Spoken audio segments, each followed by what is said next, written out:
Hey guys, how are you? So today's book is Designa with Technical Secrets of the Traditional Visual Arts.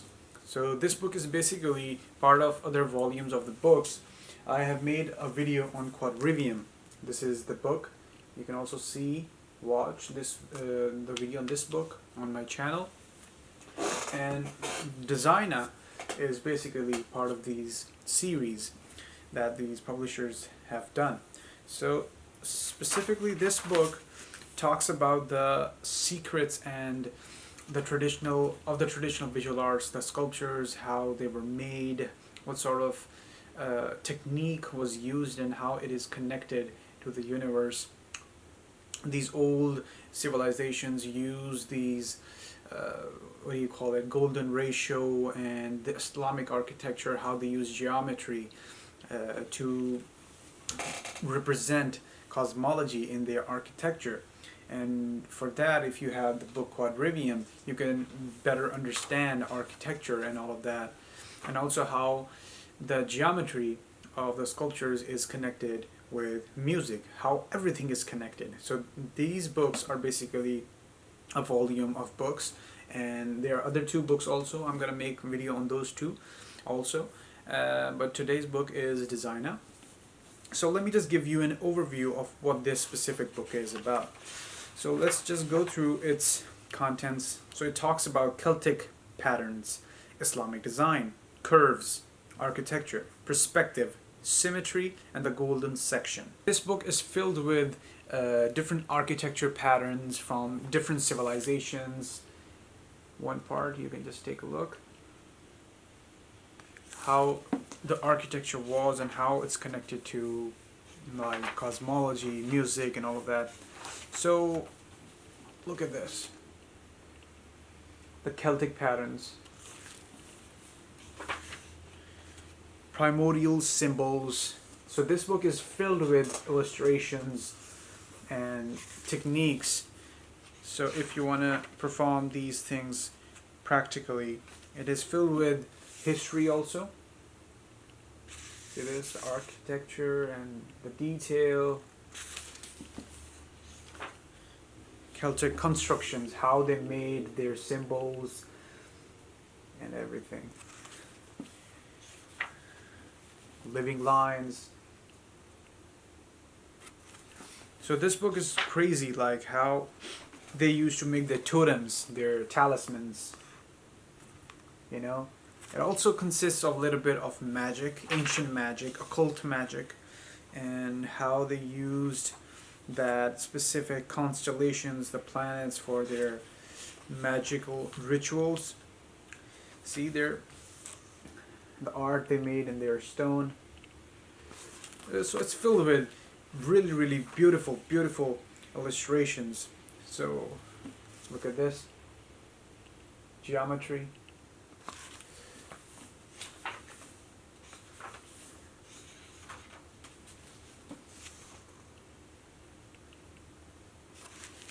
Shows that the Celtic patterns were not just merely like a random design. It had maths associated with it, and how they bit by bit basically measured their designs. See this? It was well thought, well researched. Roots of the knots, how the knots of the Celtic patterns came into being. Knots of roots. And then how their design of the knots became into animals in their patterns and their art. See this?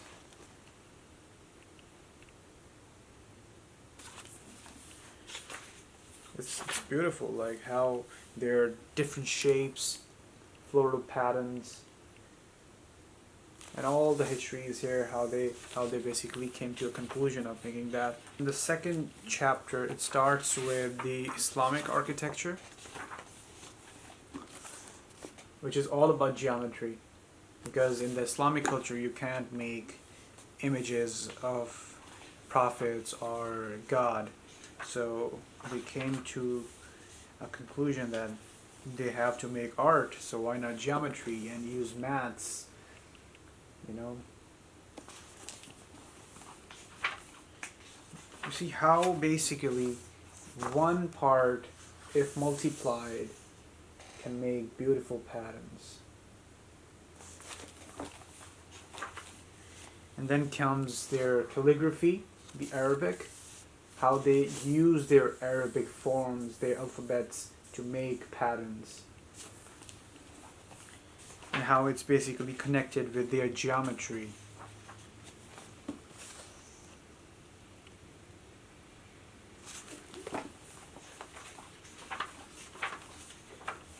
See this?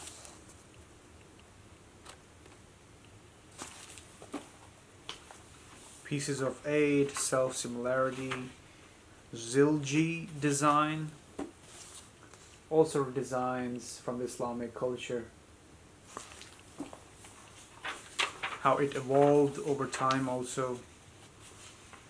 How different shapes they have used to make other shapes.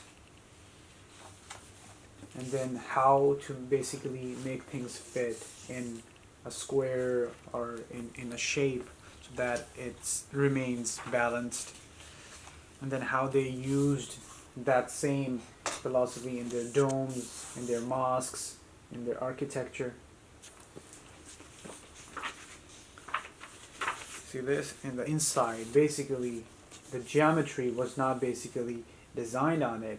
It was designed in the bricks of the inside of the dome.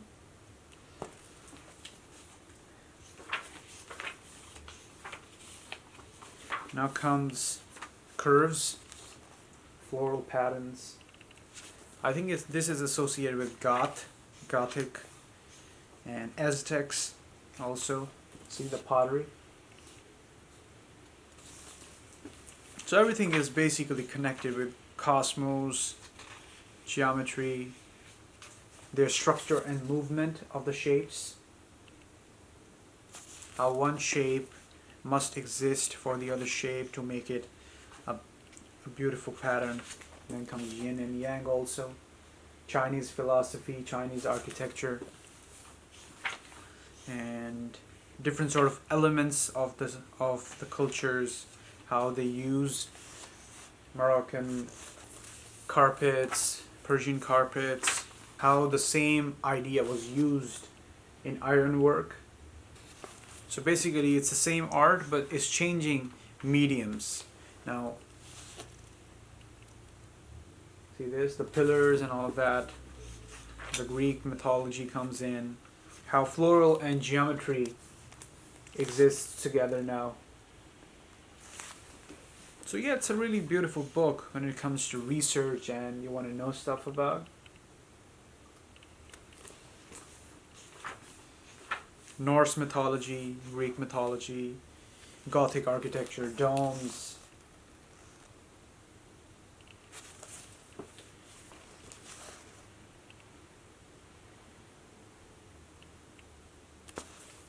And how basically it evolved into pen work, into calligraphy.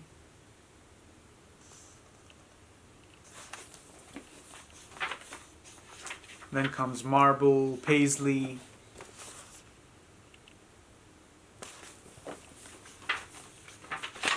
the tree of life.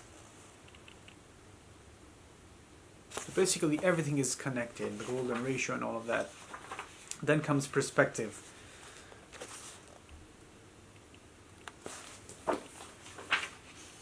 So it teaches about, it starts with the Egyptian art, how it is basically, Egyptian art is not 3D, it's sideways, if you look at their sculptures and all. And how Egyptian art is basically was designed bit by bit. The isometric system.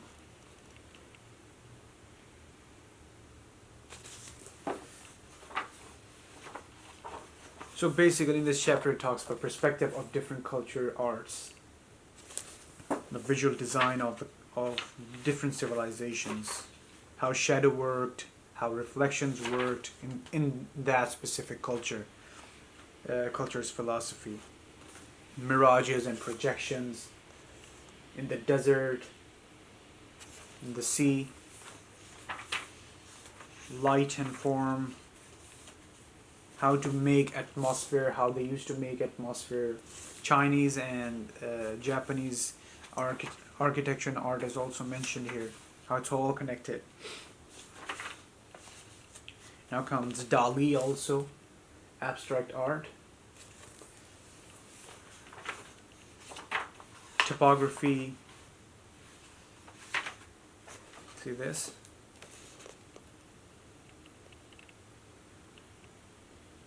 So it's filled with beautiful illustrations from different parts of the world, and it says how it's connected, how the art was used in magic.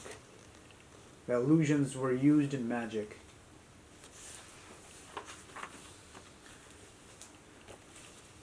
The rainbow, colors of rainbow, different types of rainbow, their halos and all of that.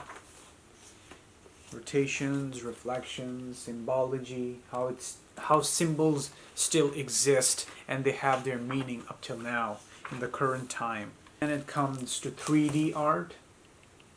Atoms are also mentioned, how atoms, molecules are connected. Now animals are coming in, how their body anatomy is also connected with the architecture, music, and cosmology and all of that. How their movement is similar to ours. But basically everything is connected chaotically.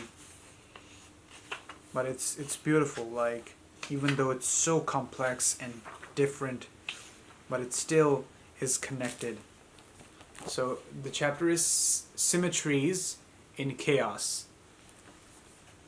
So basically everything is chaos, but it's still connected. One thing cannot exist without the other. Symmetry, rhythm. How basically our art reflects the universe, the cosmos, God. Then comes the golden section, the golden ratio. It exists. This pattern, this number exists in literally every culture. They recognized it. It starts with Sumeria. Yeah, the mystery of Phi, the golden thread of wisdom. Sumerian tablets, ratio, means, proportions, Plato's divided line. So it's mathematics, geometry. Yeah, how trees, plants are connected also. Filled with beautiful illustrations. Beautiful.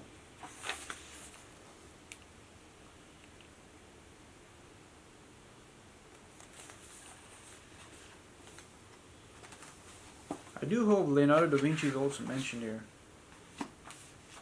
How the pyramids, inside of the pyramids, how basically they made their traps and all of that, a sacred tradition. Vatican City. Phi in painting, golden ratio in painting. Leonardo used Phi. Other artists also use that. And how basically golden ratio exists in music also. Melody and harmony.